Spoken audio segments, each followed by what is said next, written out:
Dostlar, bugün aytayın dep atkaным kamşoru nemeremeneki er jigitke uyratpay mınau meneki 4 taspadan örülgön orazada meneki sol nemeremdi niyet koysa uyratayın dep atım, sol nemerem үлкөн azamat bolup осы қазақтың жолын жалғайтын болсын.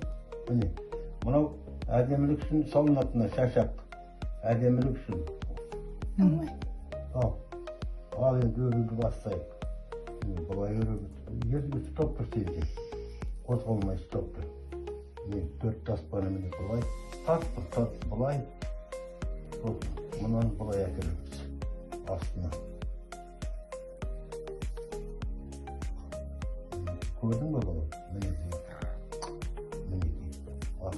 Мінекей үстінен астына аламыз. Мынау сонда ұстап тұрқатты.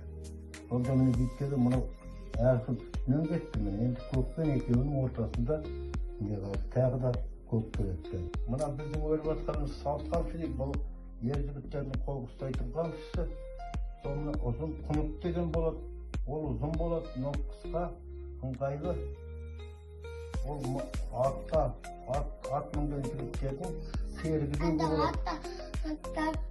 Сол айтайын дегенім сол, біздің қазір ата жұртымыздың дәстүрі жоғалып отыр ғой, соны жоғалтпай, ел болып көмектесіп бір-бірімізге.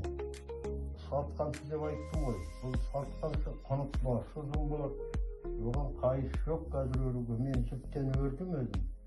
Жіптен не болады екен. Көрсеттесіңдер, онда көрсетейін. Енді міне мынаны құтторына қондырамыз. Мынаны бұлай аламыз да. Не жағынан саламыз енді. Осыны анаға қазір байлап, ортын бұлаймыз.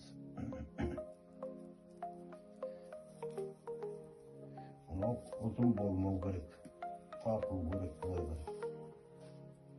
Әзір мінеки балам, ұстап отыр, міне, қара.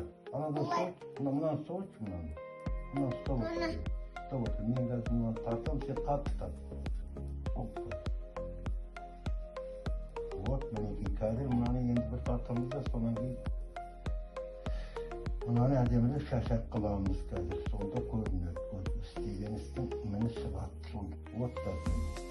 Вот осыны салт қамшы дейді. Атам қазақ. Aman bolay, sağ bolay, kendisi kendisi de koyar.